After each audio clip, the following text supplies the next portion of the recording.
Rail স্টেশনে পরিচিত রূপ অপরিচ্ছন্ন ও অস্বাস্থ্যকর অবস্থা থেকে বেরিয়ে আসতে ব্যতিক্রমী এক কর্মসূচি নিয়েছে রেলের চট্টগ্রাম বিভাগ।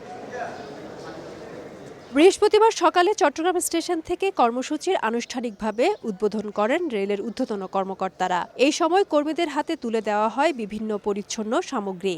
সপ্তাহে অন্তত একদিন বিভাগের একটি স্টেশনে বিশেষ এই অভিযান পরিচালনার উদ্যোগ নেওয়া হয়েছে। এতে যাত্রী সেবার মান উন্নয়নের পাশাপাশি রেল সংশ্লিষ্ট ও যাত্রীদের মধ্যে পরিচ্ছন্নতা নিয়ে সচেতনতা তৈরি হবে বলে আশা কর্মকর্তাদের। রেলওয়েতে বা অন্যান্য জায়গায় লোকবলের স্বল্পতা, কিন্তু এটা প্রায় সব জায়গায় চলতে থাকে। যেখানে দেখা যায় আমার ৩০ জনের কাজ করার কথা, সেখানে দেখা যাচ্ছে ৬ থেকে ৭ জন কাজ করছে।